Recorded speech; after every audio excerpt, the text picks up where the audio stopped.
నమస్కారం. న్యాయసేవ కార్యక్రమానికి స్వాగతం.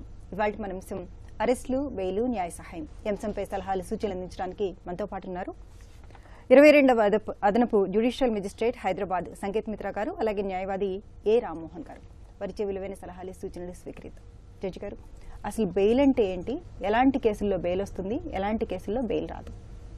బెయిల్ అంటే ఒక వ్యక్తి జైల్లో ఉన్నప్పుడు నేర విచారణకు హాజరవుతానని, తద్వారా అతను బయటికి రావడానికి అవకాశం ఉంటుంది. అదేవిధంగా కోర్టు వారు ఏం చేస్తారంటే ఒక పూచీకత్తు మీద అతన్ని బయటికి విడుదల చేయడం జరుగుతుంది. ఇక అఫెన్సెస్, నేరాలు అనేటువంటిది రెండు రకాలు. ఒకటి బెయిలబుల్ అఫెన్సెస్, రెండవది నాన్ బెయిలబుల్ అఫెన్సెస్. జనరల్గా బెయిలబుల్ అఫెన్సెస్ అనేటువంటిది ఒక హక్కు కాబట్టి దాంట్లో కూడా ఏమిటంటే ఒక సెక్యూరిటీని తీసుకొని కోర్టు వారు అతన్ని విడుదల చేయడం జరుగుతుంది. ఇక నాన్ బెయిలబుల్ అఫెన్సెస్లో మనం ముఖ్యంగా చెప్పుకోవాల్సింది అది డిస్క్రిషన్ ఆఫ్ ది కోర్ట్. అంటే ఇక్కడ కొన్ని విషయాలను పరిగణలోకి తీసుకోవడం జరుగుతుంది. ఉదాహరణకి నాన్ బెయిలబుల్ అఫెన్సెస్లో అతని యొక్క పాత్ర ఎంత మేరకు ఉంది, తర్వాత బెయిల్ ఒకవేళ గ్రాంట్ చేస్తే అతను విట్నెస్ని ఏమన్నా ఇన్ఫ్లుయెన్స్ చేస్తాడా, అదేవిధంగా ఎవిడెన్స్ని ఏమన్నా తారుమారు చేస్తాడా అనేటువంటి విషయాలన్నీ కూడా పరిగణ తీసుకొని న్యాయస్థానం అతనికి బెయిల్ అనేటువంటిది గ్రాంట్ చేయడం జరుగుతుంది. అయితే నాన్ బెయిలబుల్ అఫెన్సెస్లో ఇంతకుముందు చెప్పినట్టుగానే అది డిస్క్రిషన్ ఆఫ్ ది కోర్టు, ఈ అంశాల మీద ఆధారపడి ఉంటుందన్నమాట. ఓకే, అంటే ఎలాంటి కేసుల్లో బెయిల్ వస్తుందంటారండి? పర్టికులర్గా కేసులో ఎలాంటి కేసుల్లో రాదు? అఫెన్సెస్ మనకు రెండు రకాలండి. ఒకటేమో బెయిలబుల్ అఫెన్సెస్. బెయిలబుల్ అఫెన్సెస్ అంటే దాంట్లో అంటే ఉదాహరణకి ఫర్ ఎగ్జాంపుల్ 323 ఐపీసీ ఉంది. అంటే ఒక వ్యక్తిని వాలంటరీగా హర్ట్ చేయడం అన్నమాట, ఉద్దేశపూర్వకంగా కొట్టడం. అటువంటిప్పుడు అది బెయిలబుల్ అఫెన్సెస్లో చట్టంలో చెప్పబడింది కాబట్టి అటువంటి నేరాల్లో మనకు బెయిల్ దొరుకుతుంది. అదే నాన్ బెయిలబుల్ అఫెన్సెస్ చూసుకుంటే ఉదాహరణకి 498 ఐపీసీ ఉంది. ఇప్పుడు దాంట్లో కూడా ఏంటంటే 41 సిఆర్పిసి నోటీస్ ఇచ్చి వదిలేస్తున్నారు. ఉదాహరణకి దొంగతనం కేసు ఉంది, థెఫ్ట్, దాంట్లో అది నాన్ బెయిలబుల్ అఫెన్స్. దాంట్లో ఏంటంటే పనిష్మెంట్ 3 years వరకు ఉంటుంది కాబట్టి అది బెయిల్ ఇవ్వడానికి రాదు. ఇట్లా ఈ విధంగా నాన్ బెయిలబుల్ అఫెన్సెస్లో మనము బెయిల్ అనేటువంటిది ఇవ్వడానికి లేదు. దానికి మళ్ళీ కొన్ని ఇన్వెస్టిగేషన్ కంప్లీట్ అయితే అప్పుడు ఆ యొక్క నాన్ బెయిలబుల్ అఫెన్సెస్ కూడా బెయిల్ ఇచ్చే అవకాశం ఉంటుంది. ఓకే, అలాగే ఛార్జ్ షీట్ కానీ ఎఫ్ఐఆర్ కానీ ఫైల్ చేయాల్సి ఉంటుందా? ఒకవేళ అంటే ఈ ఛార్జ్ షీట్ కానీ ఎఫ్ఐఆర్ కానీ రాసినా రాయకపోయినా ఏం తేడాలు ఉంటాయండి? జనరల్గా ఇప్పుడు ఏదైనా ఒక నేరం జరిగినప్పుడు నేరము రెండు రకాలు, మళ్ళీ cognizable offence, non cognizable offence అనేటువంటి ఉంటుంది. అంటే పోలీస్ వారు ఈ కాగ్నిజబుల్ అఫెన్సెస్లో ఏం చేస్తారంటే వారే కోర్టు యొక్క పర్మిషన్ లేకుండా వారే నేర విచారణ అనేటువంటిది ఎఫ్ఐఆర్ రిజిస్టర్ చేయడం ద్వారా ముందుకెళ్తుంది అనమాట. అదే కొన్ని కేసులు ఎట్లా ఉంటాయంటే పెట్టి కేసెస్, చిన్న కేసెస్ ఉంటాయి, వాటిలో పనిష్మెంట్ తక్కువ ఉంటుంది. అటువంటి కేసులు నాన్ కాగ్నిజబుల్ అయితే వాటికి కోర్టు యొక్క పర్మిషన్ తీసుకున్న తర్వాతనే నేర విచారణ అనేటువంటిది ముందుకు సాగుతుంది. ఓకే, ఒక కాల్ తీసుకుందాం అండి. మణుగూరు నుంచి శ్రీనివాసరావు గారు. హలో. హలో, నమస్తే అండి. నమస్తే. చెప్పండి సార్, అది 2020లో కేసు మాది జడ్జిమెంట్ వచ్చింది సార్. 2016లో రోడ్ యాక్సిడెంట్ అయింది సార్. ఓకే. అయితే 2020లో అది 2 years జైలు శిక్ష వచ్చింది సార్. మేము డిస్ట్రిక్ట్ కోర్ట్ అప్లై చేశాము. మళ్ళీ ఇప్పుడు అది కోర్టులో ప్రాసెస్ నడుస్తుంది. ఇప్పుడు ఏం జరుగుతుంది సార్? నెక్స్ట్ మాకు జడ్జిమెంట్ ఏమొస్తుంది? అంటే అరెస్ట్ అయ్యారా అండి? అంటే అరెస్ట్ అయినా బెయిల్ మీద వచ్చాం మేడం. అది కోర్టులో నడుస్తుంది ప్రాసెస్. ఎస్, అప్పీల్ నడుస్తుందండి. ఇప్పుడు అప్పీల్ వేశారు కదా మీరు? అప్పీల్ నడుస్తుందా అండి? అప్పీల్ నడుస్తుంది సార్. ఇప్పుడు హైదరాబాద్ మేజిస్ట్రేట్. ఓకే. అయితే ఇప్పుడు అది ఏమవుతుంది అనేటువంటిది కోర్టు పరిధిలో ఉంది కాబట్టి దాంట్లో నేను మాట్లాడడానికి ఏం రాదండి. అది మీ యొక్క అడ్వకేట్ గారు అది చూసుకుంటారు. లాయర్ గారు, ఇలాంటి సందర్భాల్లో ఏం చేయొచ్చు అంటే ఇక్కడ మీరు యాక్సిడెంట్ కేసుల్లో కింది కోర్టులో అంటే మీరు చెప్పిన దాన్ని బట్టి ఏంటంటే కింది కోర్టులో శిక్ష పడ్డది, అంటే నేరం నిరూపించబడి శిక్ష పడ్డది. మీరు అప్పీల్కి వెళ్ళారు. అది కూడా ఏంటంటే అప్పీల్లో కూడా మీరు అక్కడ మీరు కరెక్ట్ ఆర్గ్యుమెంట్స్ అంటే మీరు ఒక లాయర్ని పెట్టుకొని అక్కడ కోర్టుకు కరెక్టువంటి సాక్ష్యాధారాలు సమర్పించి అక్కడ కూడా మీరు చక్కగా ఎఫెక్టివ్గా సమర్థవంతంగా మీ వైపు కోర్టుకు సాక్ష్యాలు సమర్పిస్తే అక్కడ చూసి ఆ జడ్జి గారు చూసి తుది తీర్పు ఇస్తారు. సరే సార్. అక్కడ కూడా ఏమైనా కూడా గౌరవ హైకోర్టు దగ్గర కూడా వెళ్ళొచ్చు.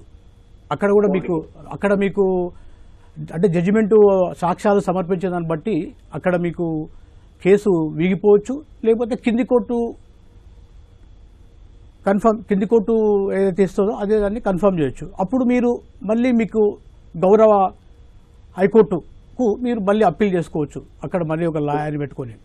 అయితే ఇక్కడ ఏంటంటే మీరు హైకోర్టుకు వెళ్ళినప్పుడు, గౌరవ హైకోర్టుకు వెళ్ళినప్పుడు అక్కడ మీకు ఒక అంటే లాయర్ని పెట్టుకునే స్తోమత లేకపోతే, ఎవరైనా లాయర్ని పెట్టుకునే స్తోమత లేకపోతే అక్కడ కూడా స్టేట్ లీగల్ సర్వీసెస్ అథారిటీ ఉంటుంది. అక్కడ మీకు ఉచితంగా లాయర్ని వారు మీ తరఫున వాదించడానికి గౌరవ హైకోర్టులో ఒక ఉచిత లాయర్ని అందిస్తారు.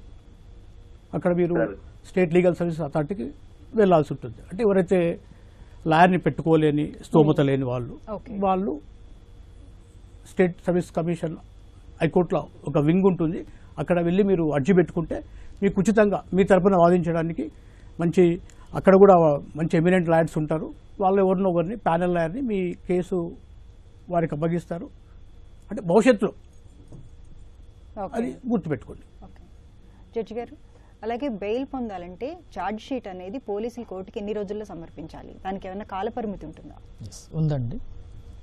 అయితే ఇక్కడ బిలో 10 years పనిష్మెంట్ అఫెన్సెస్లో మనకు ఈ 60 daysలో వేసుకోవాలండి ఛార్జ్ షీట్. ఒకవేళ 60 daysలో ఛార్జ్ షీట్ వేయకుంటే స్టాచ్యుటరీ బెయిల్ కింద అతన్ని విడుదల చేయాల్సి ఉంటుంది. అదే అబౌట్ 10 years కానీ లేదా లైఫ్ ఇంప్రిజన్మెంట్ కానీ లేదా డెత్ పెనాల్టీ అఫెన్సెస్లో శిక్ష విధించేటువంటి దాంట్లో మనకు 90 days లోపల ఛార్జ్ షీట్ వేసుకోవాలని చట్టం చెప్తుంది. ఒకవేళ వేసుకునే పక్షంలో అతనికి ఒక పూచీకత్తు ద్వారా సెక్యూరిటీ సమర్పిస్తే అతన్ని విడుదల చేయాల్సి. దీన్నే మనము స్టాచ్యుటరీ బెయిల్ అని అంటాం అన్నమాట. దీన్ని డిఫాల్ట్ బెయిల్ కూడా పేర్కొంటారు. ఓకే. అలాగే నేరం మోపబడిన వ్యక్తికి ఇన్ని రోజుల్లో బెయిల్ ఇవ్వాలి అని ఏమన్నా ఉంటుందా అండి? అట్లా నాన్ బెయిలబుల్ అఫెన్సెస్లో అయితే అట్లా ఏం ఉండదండి జనరల్గా.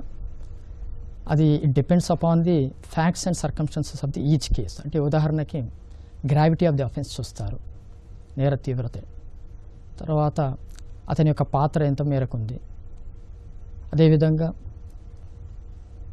ఇందాక చెప్పినట్టుగానే ఇందులో కూడా మళ్ళీ సాక్ష్యాలని ఏ వరకు ప్రభావితం చేస్తాడు, తర్వాత ఒకవేళ బెయిల్ ఇస్తే అతను అక్కడి నుంచి పారిపోతాడా, మరి ఈ యొక్క నేర విచారణకు హాజరవుతాడా అనేటువంటి విషయాలన్నీ కూడా పరిగణన తీసుకోవాల్సి వస్తుంది. ముఖ్యంగా స్టేజ్ ఆఫ్ ది ఇన్వెస్టిగేషన్ ఎక్కడ వరకు ఉంది. ఒకవేళ ఇన్వెస్టిగేషన్ కంప్లీట్ అయితే ఇంకా అతన్ని జైల్లో ఉంచాల్సినటువంటి అవసరమైతే ఉండదు జనరల్గా. కాబట్టి అప్పుడు అతన్ని విడుదల చేయడానికి అవకాశం ఉంటుంది. ఓకే. అలాగే లాయర్ గారు, తీవ్రమైన నేరాలకు పాల్పడిన వారికి బెయిల్ దొరికే అవకాశం ఉంటుందా, ఉండదా? అంటే ఇక్కడ ఏంటంటే తీవ్రమైన నేరాలు చేసినప్పుడు బెయిల్ అనేది దొరకడం అనేది కష్టతరం. ఎందుకంటే ఈ బెయిల్స్ అనేది ఆ యొక్క దాంట్లో గ్రావిటీ అనేది చూస్తారు. అంటే ఈ తీవ్రమైన నేరాలు ఏంటంటే సమాజానికి అవి ఒక రకంగా సమాజం మీద ఎఫెక్ట్ పడతాయి కాబట్టి బెయిల్ అనేది అంత ఈజీగా దొరకదు. అయితే మళ్ళీ ఇప్పుడు ఇంతకుముందు సార్ చెప్పినట్లు మళ్ళీ ఏంటంటే మళ్ళీ తీవ్ర నేరాలు కూడా 10 years లోపల 10 సంవత్సరాల లోపల శిక్ష ఉన్నది 60 daysలో ఛార్జ్ షీట్ వేయకపోతే. 61 day రోజు సార్ ఇంతకుముందు అన్నట్లు జడ్జి గారు చెప్పినట్లు బై డిఫాల్ట్ బెయిల్ అంటారు, మ్యాండేటరీ బెయిల్ అంటారు. అది కింది కోర్టులో అంటే మెజిస్ట్రేట్ కోర్టులో కింది కోర్టులో వచ్చి బెయిల్కి అప్లై చేసుకోవచ్చు. తర్వాత 10 years అబోవ్ లైఫ్ ఇంప్రిజన్మెంట్ కానీ డెత్ ఇంప్రిజన్మెంట్ కానీ అలాంటి కేసెస్లో 90 daysలో పోలీస్ వాళ్ళు ఛార్జ్ షీట్ వేయకపోతే బై డిఫాల్ట్ బెయిల్ మెజిస్ట్రేట్ కోర్టులో డిఫాల్ట్ బెయిల్ తీసుకోవచ్చండి. ఓకే. ఈ యొక్క ఇది మనకు ఈ చట్టంలో ఉంది. ఓకే. అలాగే జడ్జి గారు, యాంటిసిపేటరీ బెయిల్ అంటే ఏంటి, ఎలాంటి సందర్భాల్లో యాంటిసిపేటరీ బెయిల్ పొందొచ్చు? అయితే యాంటిసిపేటరీ బెయిల్లో జనరల్గా నాన్ బెయిలబుల్ అఫెన్సెస్లోనే ఇది వర్తిస్తుందండి. అయితే ఇది అరెస్ట్ చేసే కంటే ముందే ఇది అప్లికబుల్ అవుతుంది. ఒకవేళ అరెస్ట్ చేస్తే మళ్ళీ అతను రెగ్యులర్ బెయిల్కి వెళ్ళాల్సి వస్తుంది. అయితే ఇందులో ఏంటంటే అన్ని రకాలైనటువంటి అంటే తీవ్రమైన నేరాలలో కూడా నాన్ బెయిలబుల్ అఫెన్సెస్ ఉంటాయి, తీవ్రమైన నేరాలు. కాబట్టి దాంట్లో కూడా యాంటిసిపేటరీకి కోర్ట్ ఆఫ్ సెషన్స్ కానీ లేకుంటే ఆనరబుల్ హైకోర్టు కానీ అప్రోచ్ కావచ్చు. ఓకే. అయితే ఇందులో కూడా అతని యొక్క అంటే పాత్ర ఏమీ లేదనుకోండి, కేవలము పేరు మాత్రమే ఇంక్లూడ్ చేశారు మిగతా వాళ్ళతో అనుకున్నప్పుడు యాంటిసిపేటరీ బిల్ ఖచ్చితంగా ఇచ్చేటువంటి అవకాశం ఉంటుంది. ఇంకా మిగతా అంశాలను కూడా పరిగణ తీసుకొని ఒకవేళ యాంటిసిపేటరీ బిల్ గ్రాంట్ చేస్తే so and so surety furnish చేసి విడుదల చేయాల్సిందిగా కోర్టు వారు ఆజ్ఞాపిస్తారు. ఓకే. అలాగే హత్యలు మానభంగాలు చేసిన వాళ్ళకి కూడా యాంటిసిపేటరీ బెయిల్ లభిస్తుందా అండి? అయితే జనరల్గా అయితే తీవ్రమైన ఆరోపణలు కాబట్టి అవి గ్రావిటీ ఆఫ్ అఫెన్స్ చాలా ఎక్కువ ఉంటుంది కాబట్టి అందులో అయితే జనరల్గా అయితే యాంటిసిపేటరీ బెయిల్ రాదు. కానీ కేవలము అలిగేషన్ అయితే పెట్టారో ఆ అలిగేషన్ కేవలం ఇతన్ని ఇరికించడానికి, అందులో ఎటువంటి ప్రైమాఫేసి సాక్ష్యాధారాలు కనపడకపోయినప్పుడు మాత్రమే అవకాశం ఉంటుంది యాంటిసిపేటరీ బెయిల్. ఓకే. అలాగే బెయిల్ తీసుకున్న వ్యక్తి ఒక్కొక్కసారి బెయిల్ తీసుకున్న తర్వాత అంటే కనిపించకుండా పోవడము, లేకపోతే అసలు అంటే తప్పించుకొని తిరగడం అనమాట, ఇలా చేస్తూ ఉంటారు. అలాంటి సందర్భాల్లో ఎలాంటి శిక్ష పడే అవకాశం ఉంటుంది? ఈ జనరల్గా ఇప్పుడు నేర విచారణ అంటే ఛార్జ్షీట్ ఫైల్ చేసిన తర్వాత కోర్టు వారికి సమర్పిస్తారు. తర్వాత కోర్టు వారు దాని కాగ్నిజెన్స్ తీసుకొని ఆ విధంగా కేసును అటువంటిది ముందుకు నడిపిస్తారు. అది ఆ క్రమంలో ఈ యొక్క విచారణకు హాజరు కాకుండా ఉన్నప్పుడు ఈ ముద్దాయి చూస్తారు, ఒకసారి రెండుసార్లు చూస్తారు. తర్వాత వారు ఇంకా రావట్లేదు అనుకున్నప్పుడు వారి మీద నాన్ బెయిలబుల్ వారెంట్ అనేటువంటిది ఇష్యూ చేయడం జరుగుతుంది. ఓకే. తర్వాత ఈ నాన్ బెయిలబుల్ వారెంట్ ఇష్యూ చేసిన తర్వాత ఈ పోలీస్ వాళ్ళు ఆ వారెంట్ ఆధారంగా అతను ఎక్కడున్నా సరే, అంటే రాష్ట్రంలో కానీ లేకుంటే ఇతర రాష్ట్రాల్లో ఉన్నా కూడా అతన్ని ఆ వారెంట్ ఆధారంగా తీసుకుని వచ్చి మళ్ళీ ప్రొడ్యూస్ చేస్తారన్నమాట. మళ్ళీ అతన్ని జైలుకి పంపించి ఇంకా అతను మళ్ళీ బెయిల్ పొందేటువంటి అవకాశం కూడా ఉంటుంది. కాకపోతే బెయిల్ వేసుకున్న తర్వాత కూడా ఇతను మళ్ళీ పారిపోతాడు అనుకుంటే అతన్ని జైలులో ఉంచి నేర విచారణ అనేటువంటిది ప్రక్రియ అనేటువంటి ముందుకు చేపట్టవచ్చు. ఓకే. లాయర్ గారు, ఒక వ్యక్తి ఒక్క నేరం కంటే ఎక్కువ నేరాలకి పాల్పడినప్పుడు బెయిల్ పొందే అవకాశం ఉంటుందా? అంటే ఇక్కడ మనకు ఒకసారి తెలుసుకోవాల్సిన విషయం ఏంటంటే, గతంలో సిఆర్పిసి, తర్వాత ఐపీసీ, తర్వాత ఇండియన్ ఎవిడెన్స్ యాక్ట్ అమల్లో ఉన్నది. అవి ఏమేం చెప్పారంటే, అవి ఏం చేశారంటే ఐపీసీని బిఎన్ఎస్ యాక్ట్గా, భారతీయ న్యాయ సంహిత 2023, తర్వాత ఈ సిఆర్పిసిని బిఎన్ఎస్ఎస్ అంటే భారతీయ నాగరిక్ సురక్ష సంహిత 2023, తర్వాత ఇండియన్ ఎవిడెన్స్ యాక్ట్ని భారతీయ సాక్ష్య అధినియమం అని చెప్పి ఈ 1 జూలై 2024 నుంచి ఈ యొక్క చట్టం అంటే ఈ పేర్లు మార్చి ఈ చట్టాన్ని కొనసాగుతుంది. అంటే అంతకుముందు 1/7/2024 కన్నా ముందు నేరం జరిగి ఉంటే ఆ పాత సెక్షన్ ప్రకారంగా కేసు కడతారు. 1/7/2024 తర్వాత నేరం చేస్తే ఈ కొత్త చట్టాల ప్రకారంగా కడతారు. అంటే బెయిల్ అనేది ఎన్ని నేరాలు చేసినా కూడా బెయిల్ అనేది ఒక bail is the rule, jail is exemption అని ఒక ఆనరబుల్ సుప్రీంకోర్టు గారు ఒక జడ్జిమెంట్లో చెప్పారండి. మనిషి లిబర్టీ అంటే ఆర్టికల్ 21 ప్రకారంగా మన యొక్క లిబర్టీని కట్టడి చేయకూడదు. అయితే అందులో భాగంగా కొంత ఆ నేరంలో సీరియస్నెస్ అది చూసి ఈ బెయిల్ అనేది డిస్క్రిమినేషన్ పవర్ ఇవాళ వద్దనేది గౌరవనీయ మెజిస్ట్రేట్లు కానీ జడ్జెస్ కానీ అక్కడ నిర్ణయిస్తారండి. ఓకే, ఒక కాల్ తీసుకుందాం అండి. రాజయ్య గారు, హలో. నమస్కారం అమ్మా. నమస్తే అండి, చెప్పండి. మెజిస్ట్రేట్ గారికి న్యాయవాది గారికి వందనములు. అది మన ఇప్పుడు చెక్ బౌన్స్ లో వాళ్ళు రాకపోతే మరి వాళ్ళని అరెస్ట్ చేయాల్సిన సార్ తమ్ముడు ద్వారా అడుగుతున్నాను. ఓకే, సమన్స్ ఏమైనా పంపించారండి వారికి? సమన్స్ లేవు, ఏది లేదు సార్. అమ్మ అడ్రస్ లో ఉన్నారా అండి వ్యక్తి? అడ్రస్ లో లేరు, ఏది లేదు. ఓకే జడ్జి గారు. అయితే చెక్ బౌన్స్ కేసుల్లో జనరల్గా ఏంటంటే సమన్స్ పంపించడం జరుగుతుందండి. అయితే సమన్స్ మరి అతనికి సర్వ్ అయితే కానీ అతని మీద కేసు ఉంది, మరి నేర విచారణకు హాజరు కావాలనేటువంటి విషయం తెలియదు. కాబట్టి అతని యొక్క అడ్రస్ ఒకవేళ మీరు కనుక్కున్నట్లయితే కరెక్ట్గా అతనికి సమన్స్ సర్వ్ చేయాల్సి ఉంటుంది. ఆ తదుపరి ఒకవేళ సమన్స్ సర్వ్ చేసినటువంటి రిపోర్టు కనుక కోర్టుకు అందిన తర్వాత హాజరు కాకుండా ఉంటే అతని మీద బెయిలబుల్ వారెంట్ కానీ లేదా నాన్ బెయిలబుల్ వారెంట్ కానీ ఇష్యూ చేసే అవకాశం ఉంటుంది. ఆ తర్వాత ఈ బెయిలబుల్ వారెంట్, నాన్ బెయిలబుల్ వారెంట్లు కూడా రెండు కూడా ఎగ్జిక్యూషన్ చేస్తే, అంటే అది కానీ ఇది కానీ ఇష్యూ చేసినప్పుడు ఎగ్జిక్యూషన్ చేసినప్పుడు అతన్ని మళ్ళీ కోర్టులో హాజరుపరుస్తారు. తద్వారా మళ్ళీ అతను అడ్వకేట్ని పెట్టుకొని బెయిల్ పొందడము, తర్వాత ఆ విధంగా కేసు అనేది నడిపిస్తారు. అయితే ఇక్కడ ప్రధానంగా చెక్ బౌన్స్ కేసులు ఏం జరుగుతుంది అంటే అడ్రస్లో కరెక్ట్గా లేకపోవడము, తద్వారా ఏమవుతుంది అంటే కొన్ని సంవత్సరాల కాలయాపన అనేది జరుగుతుంది. కాబట్టి ఈ యొక్క అడ్రస్ అనేటువంటిది మీరు కరెక్ట్గా ఫైండ్ అవుట్ చేస్తే తొందరగా మీ యొక్క నేర విచారణ అనేటువంటిది తొందరగా ముగించే అవకాశం ఉంటుంది. ఓకే, అలాగే చెక్ బౌన్స్ కేసులు ఇది క్రిమినల్ కేసు కింద వస్తుందండి? ఈ చెక్ బౌన్స్ కేసులు అనేటువంటిది యాక్చువల్గా ఈ 138 ఎన్యాక్ట్ ప్రొవిజన్ కింద వేస్తారండి. దీనికి నెగోషియబుల్ ఇన్స్ట్రుమెంట్ యాక్ట్ వర్తిస్తుంది. కాబట్టి ఇది ఈ పోలీస్ వాళ్ళు వీటిని టేకప్ చేసి ఎఫ్ఐఆర్ అనేటువంటిది రిజిస్టర్ చేయరు. వీటిని ప్రైవేట్ కంప్లైంట్ ద్వారా కోర్టులో వేసుకోవాల్సి ఉంటుంది. దీనికి కాల పరిమితి అనేటువంటిది ఉంటుంది అన్నమాట. ఈ చెక్ బౌన్స్ అయిన సందర్భాల్లో అరెస్ట్ చేసే అవకాశం కూడా ఉంటుందంటారా?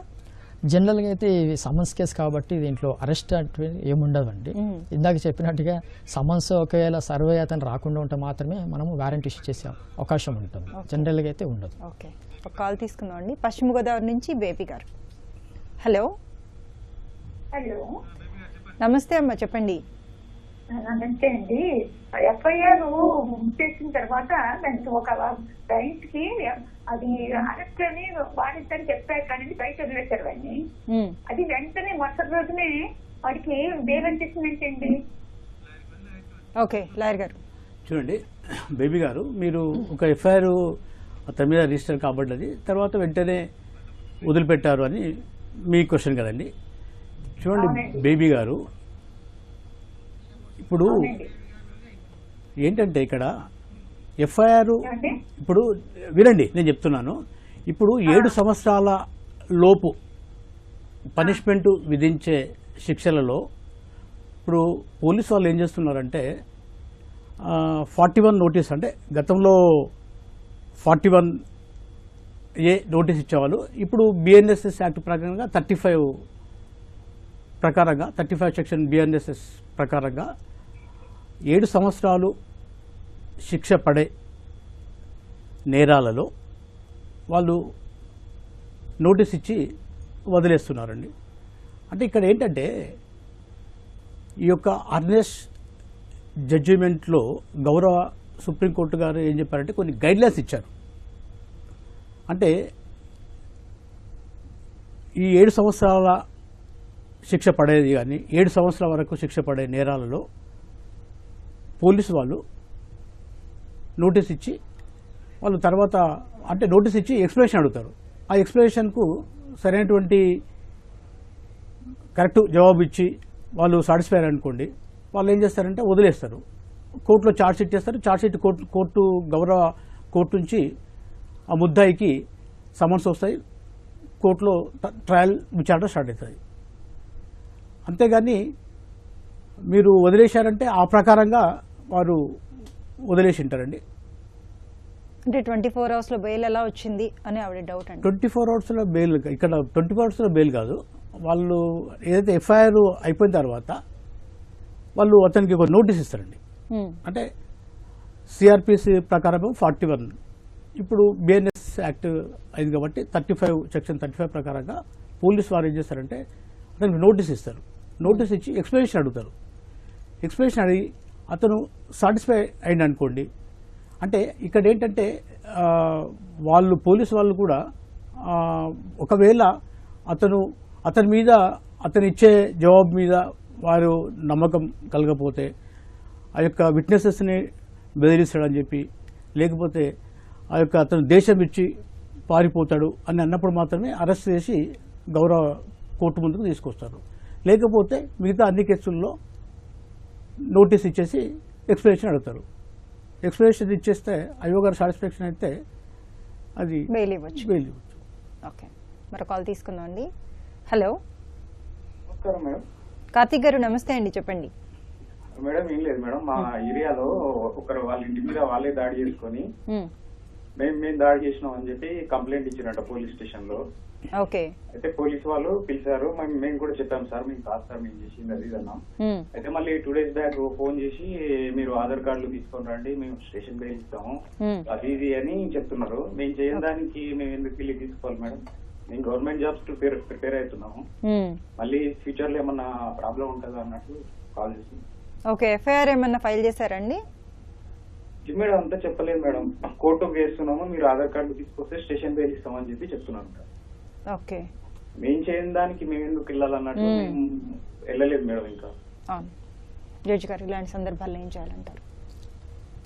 అయితే మీరు మొదటగా ఎఫ్ఐఆర్ అనేది రిజిస్టర్ అయిందా లేదా అనేటువంటిది తెలుసుకోవాలండి. Okay sir.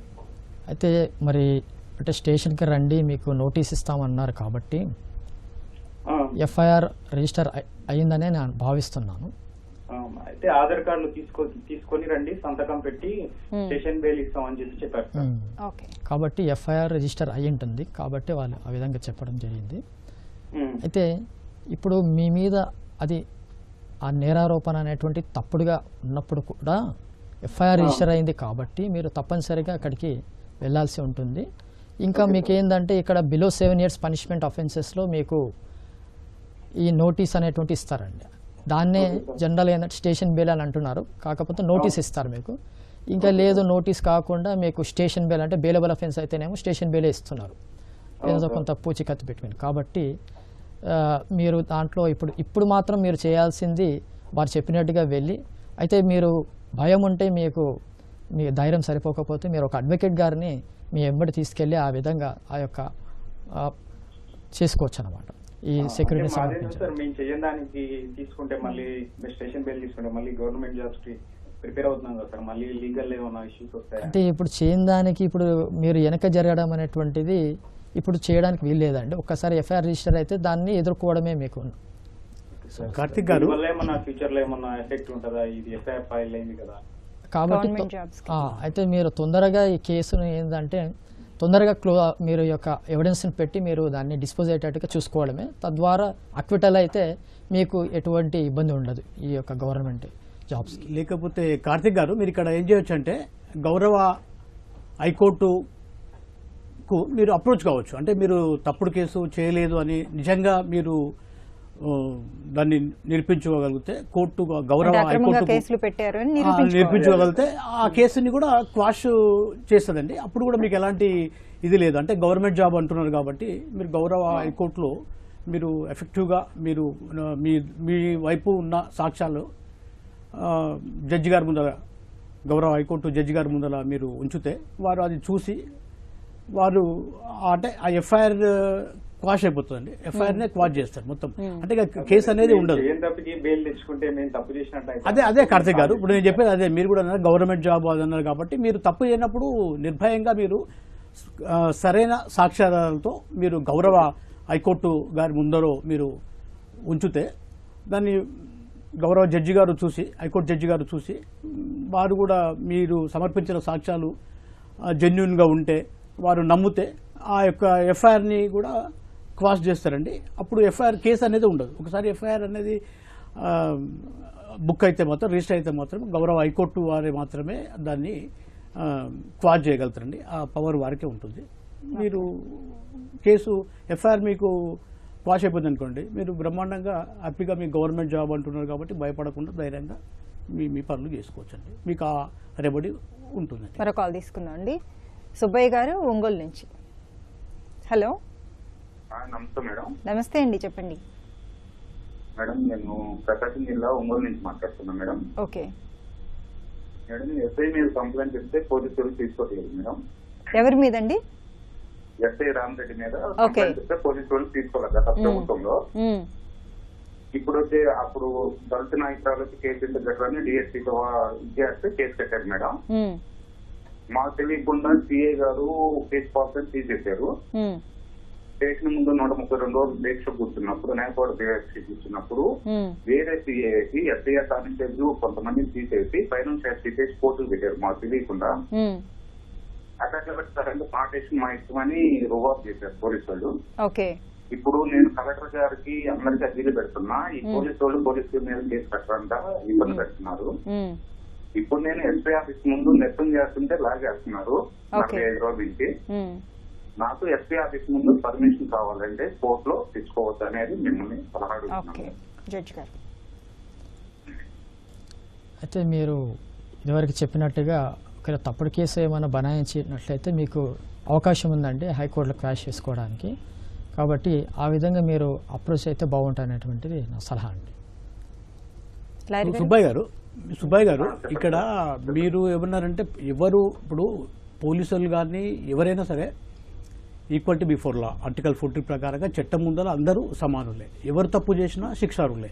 ఒకవేళ పోలీస్ వాళ్ళు తప్పు చేశారు అని మీరు నిజంగా నిరూపించగలిగితే మీరు కోర్టుకు వెళ్ళి, గౌరవ కోర్టుకు వెళ్ళి, కన్సర్నింగ్ కోర్టు మెజిస్ట్రేట్ కోర్టుకు వెళ్ళి మీరు అక్కడ ప్రైవేట్ కేసులు కూడా దాఖలు చేయొచ్చండి.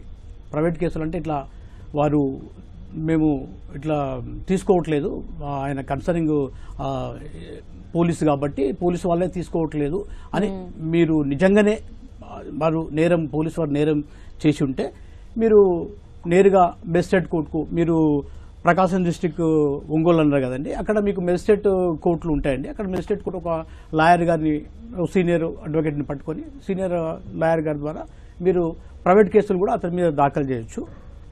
ఆ విషయం కూడా మీకు అంతగా కాదంటే మీరు ఇంకా ఏం చేయొచ్చు అంటే మీకు డిఎల్ఎస్ఏ ఉంటుందండి, డిస్ట్రిక్ట్ లీగల్ సర్వీస్ అథారిటీ అని జిల్లాలో ఉంటుంది. ఒకవేళ మండల్ స్థాయి అయితే మండల్ లీగల్ సర్వీస్ కమిటీ అని ఉంటుంది, అక్కడ కూడా మీరు అప్రోచ్. ఏమండి చెప్పండి సుబ్బయ్య గారు. నేను ఎస్పీ ఆఫీస్ ముందు నిరసన తెలియజేయడానికి పర్మిషన్ కావాలంటే జిల్లా కోర్టులో వేసుకోవచ్చా? అంటే చూడండి, ఇప్పుడు మనము కాన్స్టిట్యూషన్ ప్రకారంగా ఎక్కడ పడితే అక్కడ మనం చేయాలంటే కాస్త ఇబ్బందికరంగా ఉంటుంది. కోర్టులు అనేది ఇప్పుడు మీరు ఏదన్నా గ్రీవెన్సెస్ అయితే కోర్టుకు వెళ్ళి కోర్టులో మీరు ప్రైవేట్ కేసు దాఖలు చేయండి, అంతే తప్ప నేను అక్కడ ఇక్కడ కూర్చొని చేస్తా అంటే కోర్టు వారు అంత తొందరగా మీకు పర్మిషన్ ఇవ్వరండి. మీకు ఇంకేదన్నా గ్రీవెన్సెస్ అంటే మీరు గౌరవ హైకోర్టుకు కూడా మీరు వెళ్ళి రిట్ రూపంలో కూడా మీరు అక్కడ కూడా రిట్ వేసుకోవచ్చు అండి. గౌరవ హైకోర్టులో వెళ్ళి కూడా మీరు రిట్స్ కూడా వేసుకోవచ్చు, పోలీస్ డిపార్ట్మెంట్ కూడా మీకు రిట్ వేసుకోవచ్చు. ఓకే జడ్జి గారు, బెయిల్ రద్దు చేసుకోవాలంటే ప్రొసీజర్ ఏంటి? అంటే జిల్లా కోర్టుకు వెళ్ళాలా, హైకోర్టుకు వెళ్ళాల్సి ఉంటుందండి? ఎస్, అయితే ఇక్కడ బెయిల్ ఎవరు గ్రాంట్ చేశారనేటువంటిది చూడాలండి. అంటే కొన్ని కేసులేమో మేజిస్ట్రేట్ కోర్టు వారు చేస్తారు, ఇంకో కొన్ని కేసులేమో కోర్ట్ ఆఫ్ సెషన్స్ చేస్తారు. అయితే బెయిల్ రద్దు అనేటువంటి విషయంలో ఆ సంబంధిత కోర్టుకి ఆశ్రయించి, అయితే దీంట్లో రద్దు అనేటువంటిది మళ్ళీ ఏ సందర్భంలో చేస్తారనుకున్నప్పుడు నాన్ బెయిలబుల్ అఫెన్సెస్లో కండిషన్స్ పెడతారు. అంటే ఎస్హెచ్ఓ స్టేషన్ హౌస్ ఆఫీసర్కి వెళ్ళి ఎదుట వెళ్ళి ప్రతిరోజు సంతకం చేయాలనేటువంటిది. తర్వాత అంతేకాకుండా ఈ యొక్క ఇన్వెస్టిగేషన్కి సహకరించమని చెప్పేసి, అంతేకాకుండా ఈ సాక్షిని ప్రభావితం చేయకుండా ఉండాలి. అయితే ఈ యొక్క కండిషన్స్ ఏవైనా సరే అతను వయలేట్ చేసినప్పుడు ఆ యొక్క SHO station house officer, investigation officer ఆ సంబంధిత కోర్టులో పిటిషన్ వేసుకొని ఆ యొక్క బెయిల్ని క్యాన్సిల్ చేసుకోవడానికి అవకాశం ఉంటుంది. Okay, thank you so much అండి. న్యాయ సలహా కోసం మీరు సంప్రదించవలసిన మా మెయిల్ ఐడి nyaseva@ttv.co.in. వచ్చే శనివారం 9:30 న్యాయసేవ కార్యక్రమంలో మళ్ళీ కలుసుకుందాం. అంతవరకు సెలవు. నమస్కారం.